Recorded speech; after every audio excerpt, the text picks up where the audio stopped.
awesome. So, I'm currently 22 this year, and I'm serving in the army right now and all that. And and the side thing that I actually do during weekends is like this podcasting that I actually put up and all that. I'm just trying to figure out stuff, doing random stuff to see if I like it or not. And yeah, so Okay, probably you can tell me about like yourself, like how are you and all that. Yeah, what you about. Yeah.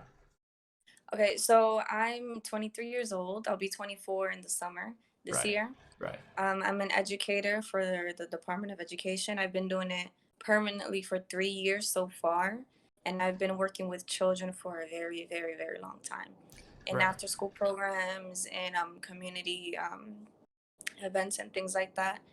Um, Right. I'm currently also working on a project for young girls, so it's also bringing them awareness of um, behavioral and psychological patterns and also educating them on their rights and things like that in a school. Right. I'm excited to Yeah. be invited into this. Right. It's just it's just kind of like a very casual kind of like a conversation and all that. I just like it to be very natural and keep it real, and so that like people when they are listening, oh, they like found something that, oh, I can relate to that and all that. And yeah, Yeah. right. So like the I believe like the main thing that you are currently doing is like something like an educator, that kind of a stuff as a main job, right? And on the side, is Yeah. there like any sort of things that you're thinking about? You talk about like before that you talk about like doing some kind of a podcast and all that. Yeah, share with us like what's up with that. Yeah. Okay. Um, Right. Yeah, what make you so wanted to start that podcasting? Yeah. say that again. What make you want to start onto the podcast thing? That what made you I wanted thought about it? Yeah. it was a few years ago actually, and I didn't know how to come about. Right. So I started to educate myself with it, for it. I started to do my research, Right. and I realized, like most things, it takes a lot more work than just pulling it up. Right. So I've been working on how to uh, get my brand and things like that, but Right. also how to not waste time and get started anyway somehow. Right. Right. Um, I thought of the idea of podcasting because I wanted to reach out to a bigger audience, Right. a much greater audience, a much Getting a higher bigger number reach. of Yeah. yeah. Because I feel like um, a lot more people need to be listening to things that are going to be shared. Right. It almost feels like there's like something that is way too underrated and things are not being spoken about, and you like to like put it out there for people to actually Right. listen it to, right? And what's the like the certain niche that you're like trying to touch upon? Like is it, like I heard like it's like for younger women, that kind of stuff. Like I think there's probably like some kind of like a deep reason why you felt the need to actually touch upon those topics. Yeah. So yeah. Um, I just felt that it was time. Right. I've been planning for years, Mm. and even with personal experiences, it's like, okay, when it's almost like when you have like this frustration, but this good kind of frustration, and it's like enough is enough. Now it's time to put it out there. Now it's time to do something rather than just planning, because planning all the time is Right. going to keep you in the same place Right. for a long time if there's no action. 100%. Yeah. I can totally relate to that because like I have a lot of ideas and I always think about it and all that kind of stuff. But you thinking about one thing is a thing, and doing it is a whole new thing. Like Oh you got yeah, I to agree. you got to do it to actually find it out, and it's just like a couple of months back when I actually realized like the importance of like actually go and doing it, you know. Yeah, sure enough, I can think of like I have those like I think at that point of time I think I have ego thinking that oh I can think of that level executing it no problem, you know, like but at the end when I try to actually do it, you know, like it's so suffocating, it's so there's so much struggles to it and all that, and I will face so much different types of difficulties and all that. And luckily I have like a few of the guys around me, the environment and all that, that actually help me to pull me through and learn in the progress. Yeah, so I totally agree, you know, like Yeah. you gotta take action. Yeah, yeah. Yeah, it's so easy to procrastinate when there's so much ideas going on at once. Right, Even trying to put it on paper or something, like here I have a whiteboard where I set up my brainstorming and things like that. And once I wanted to start working on, for example, a book that I wanted to get started on, I had the ideas, I had the plan, how many pages I was going to work on for each day. right, But it came to that point where it was just like, okay, it's in front of me. The paper is in front of me. Why am right, I? Is because sometimes it's important. It's more important to um, take one step at a time and one idea at a time. Sometimes those ideas eventually come together to right, make a bigger idea or a bigger vision. So right. I said, you know what, one step at a time. Yeah, yeah. It seems like you are going easy onto it, and it's pretty good, you know. Like because like I myself am someone who is like a total opposite. I go way too hard on myself, and you know I will feel burnt out very easily, and that's something that I've been like trying to adjust a lot. So like to you, like how is it like for you when you kind of like do stuff? Do you go like super hard on yourself, or do you like be gentle to yourself and say it's okay and that kind of stuff? How do you actually manage it? Yeah. Well, I before I used to be a lot more harder on myself. Right. Um, I used to I used to lack a little more sleep because I just needed to get something done. Right. Um, and sometimes that's okay, but for it to basically end up starting to beat yourself up for not completing something Right. is where the procrastination really starts. So Right.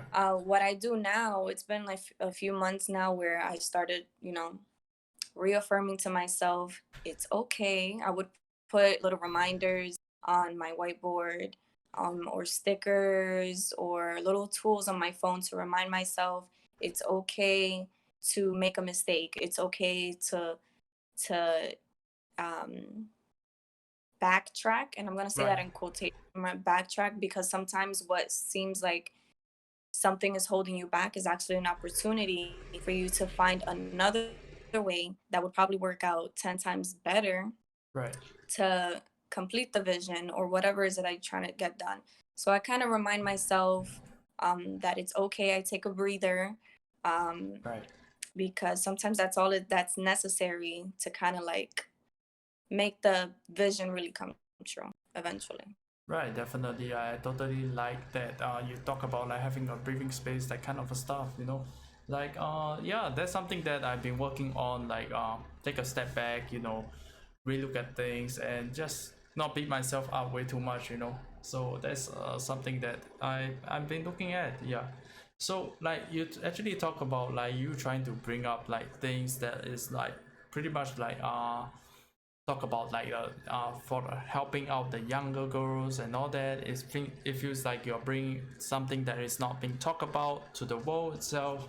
And you know, like recently I've been experiencing like lots of like different types of like I'm seeing a lot of like different type of politics kind of stuff, people hating each other and all that.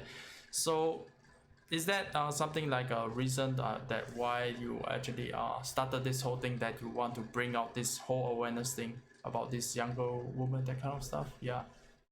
Well, the bigger vision came up recently. So what happened Right. was that all the plans that I've had and the ideas that I've had for years, and Right. I also used my own experience as well, Right. to bring this vision to life. I spoke to a few coworkers about some things, and after a few months of discussions, eventually they came up with the idea like, hey, you should start your own girls club. You should start your own club for the younger kids, because it's something that I'm already doing. Right. Um, and it's an audience to start with. And I thought about the younger girls because a lot of the younger girls that are around me, they're exposed to things that you wouldn't imagine they're exposed to at Right. their age range. They have experiences that you wouldn't have imagined at their age range, but sometimes, people experience things a lot earlier Right. than others. And it's important, I find it very important and crucial for them to understand that if they can't get through as to why certain things happen, Right. that they can at least try to take that, what seems so bad and terrible and negative, and kind of use it to make a difference and use it to um, make a change, and how Right. to go about doing that. Mm. Right. Right. Right. It feels like there's like definitely like some people who will be like struggling with like some things that we can't even imagine, that kind of a stuff, and you are trying to actually lift them up with like something, and you are trying to get to a bigger reach, yeah, by approaching Yes. a So different way. absolutely.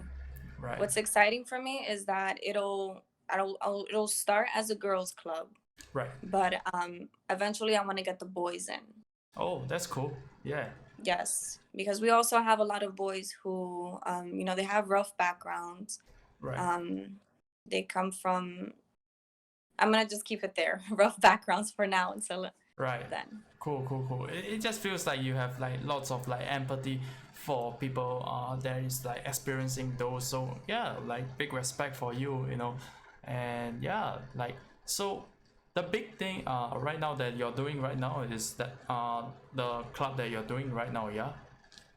Yes. Like is that your pretty much your 9 to 5 job? Like probably you can like talk to us like how is it like working in those job, like what is about, like what is the organization and all that, yeah. Okay, so the main thing I'm doing now, I'm a New York City Right. paraprofessional for the Department of Education, and I'm assigned to a student. So it's basically a one-to-one, Right. and they assign you to a student. They give you an IEP that you have to look at before you get started with the student, so you can understand what the needs are of the students and what the plan is, that's going to primarily work for that student to Right. get through the day. So whether that student may be having emotional disturbance, or they might have another necessity, it gives you their data. Um, Right. I work with the classroom, and I work with different grades generally in elementary school and sometimes Right. middle school. But this one student is my priority. So it can be rough, Right. really rough, and it's a challenge. But as one of my coworkers said, this is work. It's called work for a reason. Right. And I actually love what I'm doing. Before I didn't know how to set my boundaries. I didn't know how to recharge the way my body needed to be recharged. Right. And it made it more difficult. I thought it was something that I didn't want to do. Right. And it turns out I just didn't know how to manage recharging myself so that I'm more prepared the next day or the next week. And once I managed how I can recharge Right. and recharge enough, I was able to do my job more effectively. Um, Right. Definitely not easy, but I love it because it's growth for the children. And if there's a change and a difference and growth in them, then I know that there's growth with me, Right. because it has to start with me first. You can't give what you don't have. Right, 100%. Like it almost feels like you found like a deeper meaning to the things that you actually am doing, you know, like you found like a purpose of actually doing. You talk about like bringing helping someone, like changing someone's life. I like when I was like listening to you and all that. And one interesting part that you actually talk about is like recharging yourself. And yeah, like what was the experience like for you, like you realizing that you are actually you got to like recharge yourself in order to give for others. Like what was the process like from someone the before you, that you didn't realize about this, and after you realizing that the importance of like getting yourself recharged and giving to others? Yeah, how was it like for you? It was a roller coaster. Right. As I mentioned before, it I there were moments where I thought this wasn't what I wanted to do, and you know, sometimes things are there for a season, sometimes they're there for a longer season than others, and I felt that this was one of the longer seasons kind of purpose. And recharging, well, I took a leave for a few weeks Right. this year, Right. and it was the most important thing for me. Like, I took that time to, the way I recharged was resting first. Right. I realized that I wasn't getting much rest, Right. that I wasn't um, nourishing my body and my mind the way I used to Right. before that. And, my body had to be nourished a different way now. My mind had to be Right. nourished a different way now. And Right. my body needed to be um, doing different things. And it also brought me to the realization that I have I have something more to give, Right. because sometimes something can work and then it stops working, but it doesn't mean that it stopped working. It's still there, but it's just not for that particular thing that needs to get done. So recharging for me, Right. um I felt like I lost my identity for a second. I was like, Right. what am I doing? Why am I doing this? And I had to like ask myself, okay, this Right. is basically starting from zero. That's what it felt like. It felt like Right. starting from scratch. And I allowed myself to feel the feelings that I was feeling, because it was the only way that I was going to see what could have been the problem and what is it that needs to be removed and what needs to be out of the whole plan, and what needs to take place instead of those things, and Right. what is it that I need to do more of. So it felt like starting from zero, um, Mm. but it felt great, because Right. it means that it, I don't have to feel like it's all a burden. It's more, as you mentioned, a purpose. It's Right. a higher calling. It's something that Right. is more valuable. And once you see the value of the challenges, you kind of begin to start walking in it. Right. Definitely. Like as I'm hearing you, like I have so much empathy towards that, because like recently I think I've been facing like pretty much the same thing, like like taking a step back, relooking at stuff, like it's so easy to get caught up in such a fast-paced world, whereby like you Oh yeah. always like keep yourself busy and all that. Like you know how people are like they just keep themselves busy with like things to do and all that, and it just fills up their entire day. But one thing that they do Yeah. not do is that they take a step back and like relook at stuff like, why am I doing this? Like it's like I just imagine myself to like taking like a full big picture of what the hell is going on. Why am I why am I alive? Why am I doing this and all that? And you will find out that like this micro small things in life, they do not matter as much as you think it is. You know, like I just feel that we are having such a very small perspective towards like things in life. Yeah, we actually stop thinking about like how we actually feeling what's the purpose of doing things and all that. Yeah, so I have so much empathy, the things that you actually went through during that period of time. Yeah, so yeah, you can go on to talk about like what actually went on there. Yeah. Um, I realized that I didn't have, before I took the time off, I gave myself another week to Right. see if maybe that was just a feeling for that moment, or if I was just feeling stressed out. Right. And I needed more than just a weekend to recharge. Right. Um, it was more like a soul thing rather than just, oh, I just need to rest. Maybe that's what it is. I just need a break. Maybe I just need to go out. And sometimes that's necessary, but sometimes you need a huge break. And so what Right. I did was, um, I I reached out to the therapist, Right. where in the medical, and it's so great. I don't see anything wrong with going to therapy. I think everyone should go to therapy. Right. 100%. I also feel that way too. Yeah. It's so relieving. Like, for one would think, why would you tell your story to a stranger? But sometimes Right. a stranger who's not really a complete stranger as a therapist, Right. but telling your story to them sometimes is uh much more healthier than someone that you personally know, because this person won't be reacting emotionally to, or personally to your, whatever is it that you're bringing to the table. And before I took that time off, I just gave myself a week to kind of feel exactly what I'm feeling. So I was Right. less active, and I was becoming more aware of what was it that I was feeling while I was working, so that I can make sure, okay, I do need this time off. And Right. I was That's actually such a being beautiful tricked. thing. That's just a beautiful thing. Yeah. Yeah.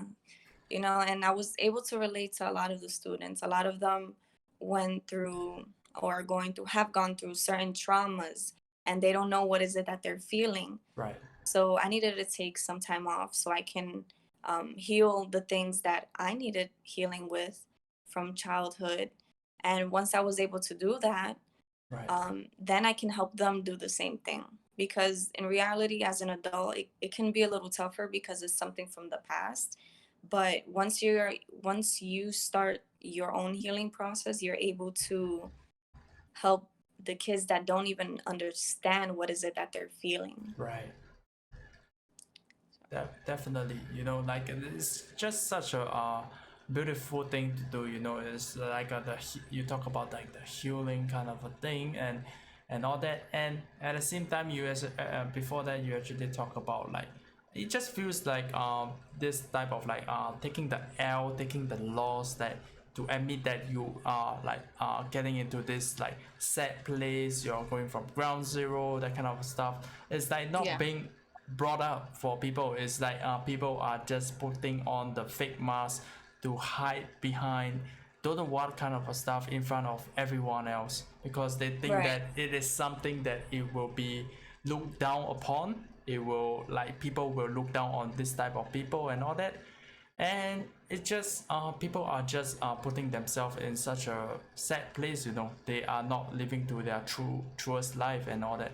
They are putting on such a fake life, and deep down inside they may feel sad and all that. It's just a I sad agree. place, right? Yeah, it's Yeah. just a very sad place and all that.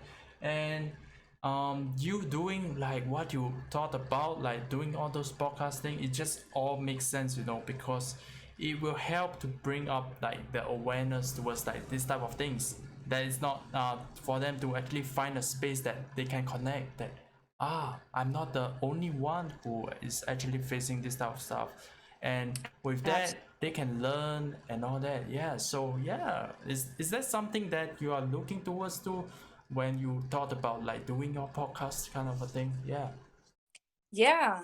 I want to reach out to a bigger audience, but the Right. main purpose of the podcast is to kind of awaken, the real version of who and what people are. Right. And like you said, carrying that mask isn't really gonna help you get there, because if you're wearing a mask, you're basically living Right. a pretentious life. And when you walk around pretending, um, you're hiding.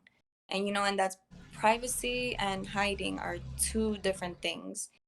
Hiding, you won't even be able to look in the mirror Right. and see who you are and face it and confront what is it that you where you are now, what you are now, who you are now. And if you can't identify or see those things the way you are already, you won't be able to necessarily grow. Right. Pretending to be something that you're not, pretending to be someone you're not, will make you grow as something that you're not. And then, Right. like you said, inside they'll be more sad, and nobody knows what's really going on. And that person ends up living miserably because they're Right. not being true to who they are. And that's where it starts. Right, definitely. Like before this whole podcast thing actually happened, I didn't like realize that we can have like such a deep conversation and meaningful conversation regarding like things that are actually not brought up to the world, and it just I'm just so like fascinated and all that, yeah.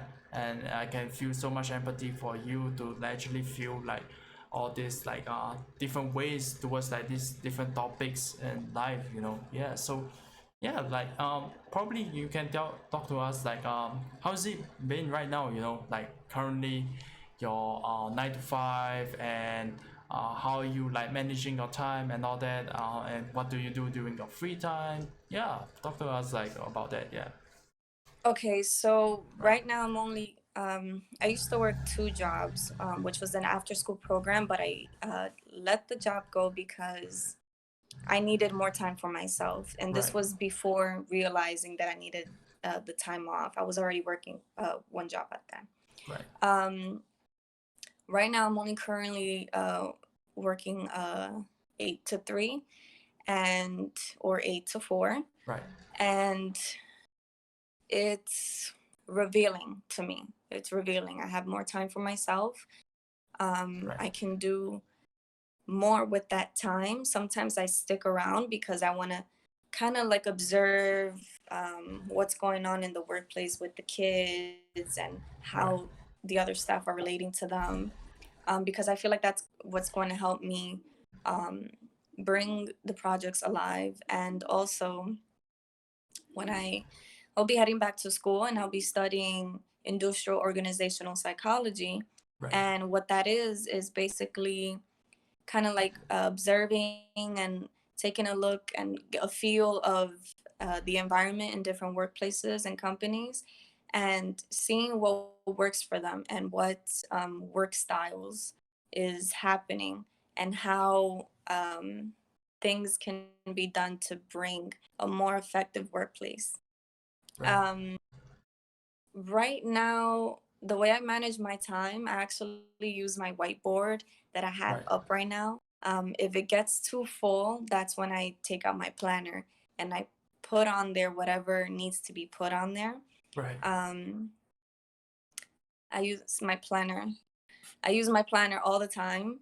Right. It's so full, so I try to make sure that I have at least, or the most, 2 to 3 things each day, and try to manage like a window um, for each of those things. Right. So I think what time blocking. There you go. Right. So I discovered time blocking, and I didn't know that that was like a whole thing, or like the Ivy something. Right. So I remember watching the past 2 3 years Amy Landino. She's all over YouTube and Instagram. Right. Um, she was very inspiring to me, Right. and when I realized, oh man, I'm already doing this. This is actually a thing. I Right. started looking more into the things that she does and how she manages her time. And that kind of inspired me to let go of one of the jobs last year Right. and do more with that time. Um, so I just make sure that I'm having time for myself. I'm having time for the projects. Um, but I start off the time small. Right. And eventually the time became more extensive because there was more that I wanted to dedicate towards those things, Right. including family time, Right. leisure time, Right. and sometimes time to do absolutely nothing just to feel um, what's going on and if it's something that I truly want. Right, right. It almost like feels like you are trying to like dedicate more time for like yourself, like as compared to the past where you don't actually like think about to take a step back to think about relook at stuff, reassess stuff, and um, you getting caught up. It feels like in the past you getting caught up by the fast-paced world and all that, and right now you are more stable, you are more calm, you're re-looking at stuff, you're taking a step back to re-look at things and giving yourself the time to breathe and all that, and it's just such a beautiful thing, right? Yeah. Yeah, I feel for everyone, if it doesn't make you feel free, at least most of the time, then it's probably not the thing. But sometimes things that are the thing for you or your purpose, sometimes it won't feel you won't feel free at first because sometimes it's not the thing that's making you feel um, restricted. Sometimes it's you not understanding that that purpose or that calling is for you, right? But Right. then once you understand what is it, you begin to feel more free. Right, right, right, right. So like you actually mentioned about like some the person that you've been watching on the YouTube and Instagram and all that. Like, what is like some of the key things that you actually learned from her? Yeah, like talk to us about that. Yeah, Amy Landino, yeah. uh, I she's so great. Right, Actually, I need to get her book that she just released that I'm right, actually excited about. I right, remember when I started first watching her, right, um, and she started sharing about herself. I'm like, oh my gosh, this is like my soul twin, right, and I'm like, I just need to get myself behind the camera at some point, and I haven't done it. I've only done it maybe twice where I sang when I was like 15, 16 years old. right, But the way I wanted to be behind the camera, I'm like, the way she told her story, the way Amy shared how she started. And I'm like, that's so inspiring. Her humor, her sarcasm sometimes. right, But she's so great. And what inspired me was that she pressed on anyway when things weren't like super 100% perfect, and I right. was a perfectionist Mm-hmm. before, Mm-hmm. and that is what stressed me out before. I wouldn't post something unless it was perfect. I wouldn't start anything unless it was perfect. Right, And watching her gave me the flexibility to start doing something behind the scenes um, right, before getting it out there, meaning that instead of having everything perfect behind the scene, at least get started somewhere right, so that you can have a more meaningful life, so that there's more organization, and so that things are more clear, because as she says, you got to go after the life that you want. And if you're right. not working towards it, you're not really doing anything. Right, right, right, definitely. So that person is Amy, yeah, Amy. Amy Landino. Okay, yeah. So like, what's the like when was like the first time that you actually like saw videos or anything like what like you looking towards back to that time like how did you feel during then? Yeah, like I was excited. It was about, I think, right, 3 years ago, right, around 3 years ago. And I just felt relieved. Relieved is exactly what I felt, right, because I felt like you mentioned earlier, I'm not the only one. I felt like I was not the only one. right, Um, like there's more to this. I felt like, okay, there's something more to this. This can help me. I started looking at the methods that she would use and the things that she would share. And I just found it to be so informative. It's what she shares is less persuasive and it's more informative because it's clear that what she's doing is genuine and Right. she wants to help others do whatever is in their heart to do. She would never encourage someone to do something that they don't want to do Right. because of her own benefits. It doesn't work that way. She's trying to help everyone do what is necessary for them to get to where they want to get to. Right. So I found it inspiring and relieving.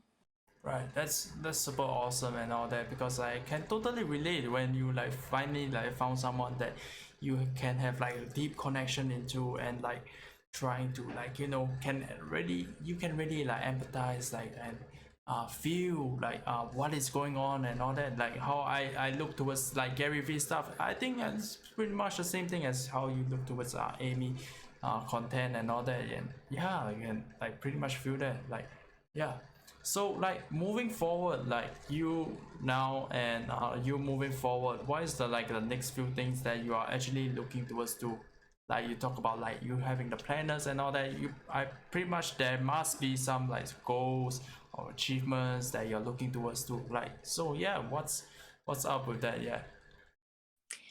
So with my planner, I set up. Right now, I'm doing a 21-day fitness challenge, Oh, cool. and Yeah. I would have that in my planner too.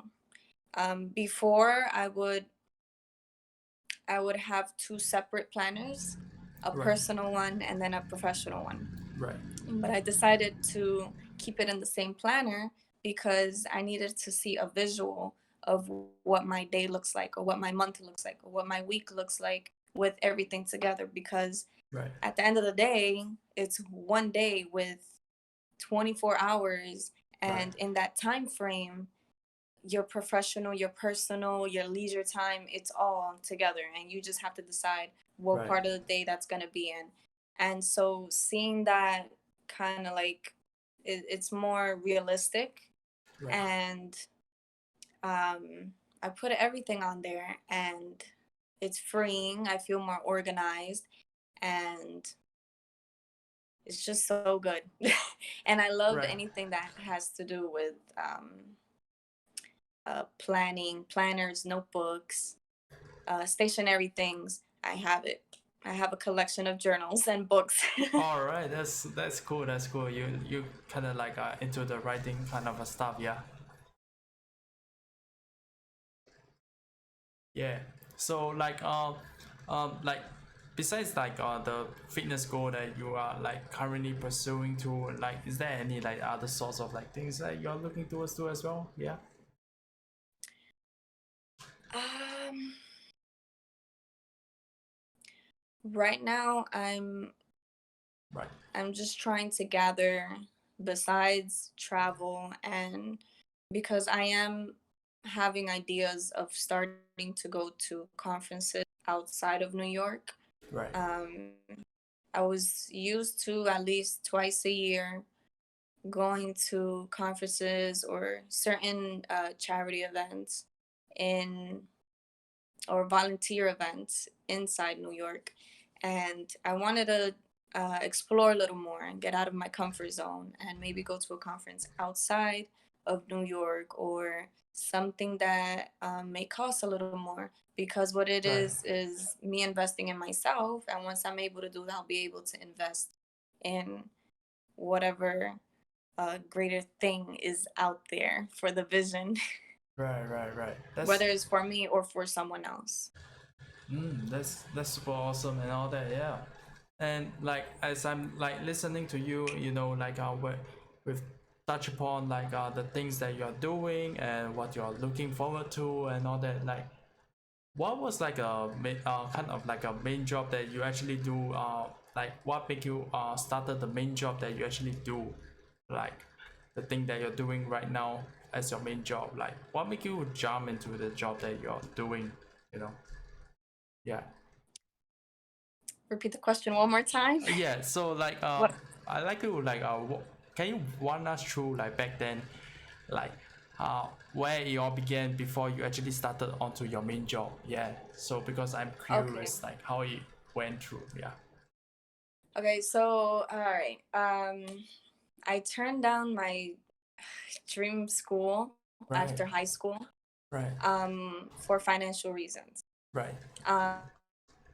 But it was also a moral thing where something that happened that shouldn't have been done without my consent Right.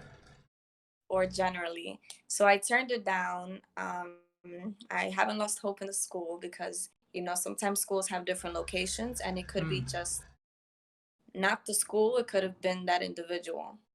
So I turned down my dream school, and already in high school, I was helping out at a private clinic in Midtown New York City, and that was an opportunity for me to grow in the office in the professional setting, and I learned a lot. I also got to um, connect with different individuals, different kinds of people, and how they communicate Right. and how they approach people and things in life. And that really opened up my eyes because, you know, being open to different mindsets as a 16-year-old, 17-year-old Right. was a big thing for me. And I took that job seriously. I even, look, if you're not going to pay me for it or pay that much for it, that's fine. It was an opportunity for me and it meant a lot for me to do something like that. So after Right. that, I worked there for about another year. And, Right. but a few months after I graduated high school, I was actually offered a position to work at an after school program. And Right. I worked at the after school program. I got interviewed. Um, it was several interviews, but I Right. didn't know that, little did I know that the principal um, Right. was interviewing me for the permanent job at the school for the position that I am in now. Right. And I thought it was for the after school program. Right. And there was an after school program interview, but that just wasn't the one for it. Right. So I guarantee though that if I knew that that was what the interview was for Right. the day job, I probably would have been a little more nervous, a little less prepared, Right. and a little stuck up here Right. Right. because Right. for me, I was 18 years old. I had just turned 18, Right. and to be working for the Department of Education that early um, was huge for me. And Right. I, a year later, I got the position because it is a process. Mm-hmm. And I was super excited because so many doors opened. It was a huge opportunity. I was able to do the things that I once upon a time did for free. And it meant a lot to me. I did that for a few years, and then I started to study the kids that we work with. A lot of them from from pre-K to 8th grade. A lot of our Right. students come from rough backgrounds. So I started to study the movement. I changed my major several times, but I wanted going back to psychology. Right. Um, Eventually, now industrial organizational, which means I won't be working with children, but I would be working with workplaces on how to make things more effectively. So if things are more effective Right. for the adults at a workplace or at a school, things will be a little more effective for the kids as well. Mm-hmm. Um, uh, After studying those kids, the children there, was when I came about the idea of starting this project. Once my coworker was like, "You should just do it, Right. just do it," and I'm like, all right, it's something that I was scared to do. Right. So I spoke to my boss about it. I spoke to a few different other adults to get second, third, fourth opinion, and they were all on board. And Right. it's actually being in the process of um, getting approved by the leadership team. So I'm Right. excited about that because I know it'll be big, and it's scary Right. because it sometimes you just never know how big something can be, but it could be beneficial. Right, And right, right. I'm kind of like an introvert. Yeah, So yeah, I'm kind of like an introvert, so sometimes I kind of like shine away, get me out of here, but I know right, like deep inside that's where my passion is, and I will right. do what's necessary for it to come through. Right. That's super awesome. Like it sounded like a whole fun long journey, like way back you when you were like 16, 17, and you just doing something for free and all that, like it slowly became like a big thing for you, yeah. So you kind Yes. of like work onto the same field back you when you were like 16, 17, from an after school voluntary work until today, which is like pretty much the same field that you're working on right now, yeah. Yeah. That's super awesome. Yeah, yeah, yeah. So it's how did you feel back then, like when you actually like first gotten into the full job? Like how was like your first day like and all that? Yeah, like probably talk to us like what went down there. Yeah. Um, I didn't know what to expect. I thought that I would be just assisting the classroom teacher with stationary things like bulletin boards and things like that before I Right. would get called in just to help out. And it felt great. But once I got hired and Right. they pulled me out and said, you're going to be a 1-to-1. And I'm like, I don't know what that is. I was so confused Right. and kind of scared at the same time because it sounded more serious. Right. And um, I didn't know what to expect. And with all the fear and everything, I said, I'm going to do it. I'm going to do it afraid. Whatever it is, let's do it. And Right. it was great because it was an opportunity to challenge what I felt were my limits. And sometimes things like that will help you get out of your comfort zone and also learn more about yourself. Sometimes you don't realize how much strength you have and how much durability you have in something or in another area until you actually do it. So that's why action is Right. so important. And Right. as much as procrastination can get in the way, if you can get started somehow, big or small, Right. it'll make a huge difference. And once you realize your power, that's it. It doesn't matter what anyone does, what anyone says, the world is yours. Right, 100%. Like I can totally relate to that. Like just taking the first step and then just put yourself into that scenario and then just doing it. You will find out, yeah. And afterwards, you will think that like it's not that scary after all, yeah, yeah. So we've touched upon like many areas on your life already and all that, and it's been 45 minutes and all, yeah.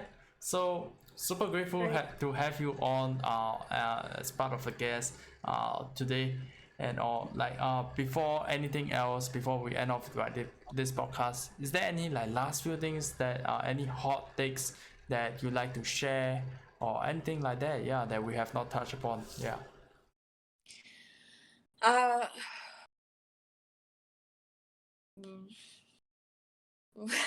Yeah. well, right now, Right. I'm kind of keeping certain dates not 100% Right. set up yet, but there's some things that are cooking right now. So, Cool. and I'll keep you up to date with it. But as Right. of right now, the girl club is my priority right now. We're working on making that come to life, and I can't wait to share more of how that'll go. And thank you so much for inviting me. Yeah, you're welcome, man. Like this is such a like a meaningful conversation that we actually had. Like I like how the conversation naturally flow into somewhere very dark, but it's super meaningful, and I really like it a lot. Yeah. So before anything else, like do you want us to like where can we find you on your social medias and all that? Yeah. Well. Okay, so I'm mainly on Instagram. It's what I'm using right now. Right. Twitter, I need to get back on. Um, My Instagram is mangoes, like a bunch of mangoes, mangoes, mangoes underscore five. That's my Instagram. Right. Cool. Cool. So like with that, like we're gonna end off like this podcast. Super grateful to have you here. Like it's Thanks again for yeah, inviting me. yeah. I think I have fun. Like so yeah. Um, This was great. right. Thank you for listening, guys. This is your Jack Low experience. Yeah. Cool. Cool. Cool.